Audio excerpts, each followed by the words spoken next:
1000 साल पुराना आदमी एक औरत के कपड़ों पर खड़ा था।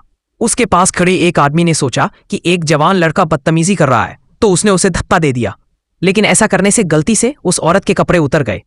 जवान लड़का तो बस पीछे मुड़कर जाने ही वाला था। उसका हाथ एक लोहे की पाइप पर था। तभी उस आदमी ने सोचा कि वह लड़के को सबक सिखाएगा, लेकिन लड़के ने उसे जोरदार लात मार दी। बाकी लोग भी आ गए, लेकिन वो सभी लड़के की तलवार जैसी शक्ति से डरकर हार गए। लड़के ने बिना सोचे समझे ही सबको हरा दिया।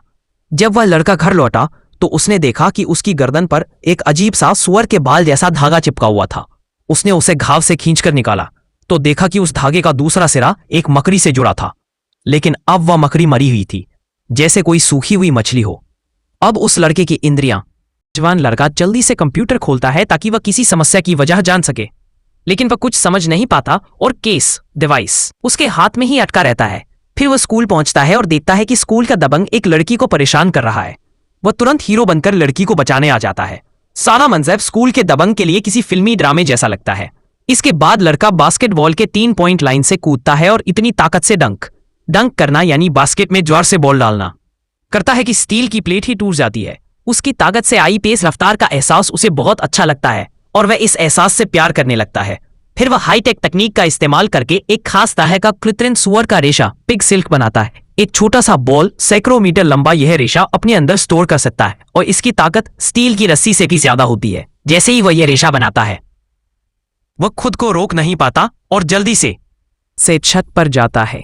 वह अपनी 2 उंगलियां छत पर रखता है और नीचे कूद जाता है। फिर वह तेजी से वह रेशा फेंकता है। यही उसकी उड़ने की पहली असली कोशिश होती है। उसे समझ आता है जितनी बड़ी ताकत उतनी बड़ी जिम्मेदारी। इसके बाद वह शहर में इधर उधर घूमने लगता है। जहां भी कोई अपराध होता है वहां उसकी परछाई नजर आती है। वह लोगों की नजरों में पुलिस से भी बड़ा अधिकारी बन जाता है और लोगों के दिलों का हीरो बन जाता है। लंच के बाद लोग उसी की बातें करने लगते हैं।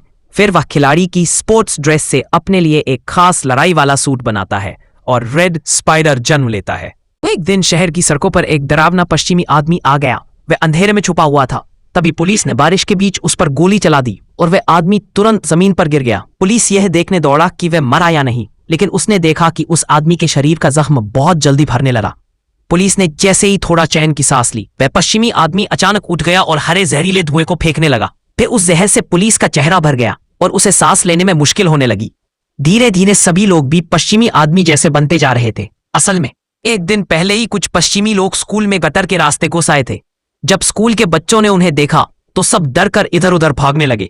पुलिस ने हिम्मत दिखाई और एक मोटे आदमी को लात मारकर पश्चिमी लोगों को रोकने की कोशिश की। फिर वह खुद भी लड़ने आगे बढ़ा, लेकिन उसे पकड़कर जमीन पर पटक दिया। पश्चिमी लोगों ने बम को ठीक किया और गड्ढे में फेंक दिया। उन्हें लगा कि वे डॉक्टर को मार देंगे, लेकिन उसी समय डॉक्टर ने अपने कपड़े बदले और पश्चिमी लोगों पर हमला करना शुरू कर दिया। फिर उसने सोचा कि वे स्पाइडर की रेशमी रस्सी से लिजर्ड को पकड़ ले, लेकिन लिजर्ड ने अचानक एक बड़ी तलवार निकाल ली। उसने जोर जोर से स्पाइडरमैन पर हमला करना शुरू कर दिया। स्पाइडरमैन डरकर स्पाइडर की रेशमी रस्सी लेकर भाग गया। लिजर्ड ने अपनी पूंछ से तुरंत हमला कर दिया। स्पाइडरमैन के पास बचाव के लिए कुछ नहीं था, वह पिट गया। फिर से हमला हुआ। लिजर्ड एक ऐसा प्राणी था जिसे आसानी से हराया नहीं जा सकता था। उसकी आंखें बहुत डरावनी थीं, जिससे कोई बच नहीं सकता था। लेकिन इस बार उसने अपनी पूंछ को खुद ही काट डाला और चमत्कार से उसकी नई पूंछ जल्दी ही वापस उगाई। इसके बाद वह फिर से के पास पहुंचा। उसने शीशे पर गैस दबा दी, जिससे माहौल बहुत खतरनाक हो गया। लेकिन ठीक उसी समय हीवेन ने लिजर्ड के सिर पर एक स्टूल कुर्सी मार दिया। इससे लिजर्ड का गुस्सा स्पाइडरमैन से हटकर हीवेन की तरफ चला गया। स्पाइडरमैन ने मौका देखकर पलटवार किया। वह बहुत फुर्तीला था। थोड़ी ही देर में उसने लिजर्ड को जोंगजी, एक चाइनीज खाना जो पत्तों में लपेटा जाता है, की तरह लपेट दिया। फिर उसने जल्दी से अपनी गर्लफ्रेंड को स्पाइडर से रेशमी धागे से बांधकर सुरक्षित बाहर भेज दिया। लेकिन लिजर्ड ने अपनी टाई उतारी और फिर से स्पाइडरमैन की तरह खड़ा हो गया। वहीं पास ने एक बूढ़े अंकल म्यूजिक सुन रहे थे। उन्हें बाहर क्या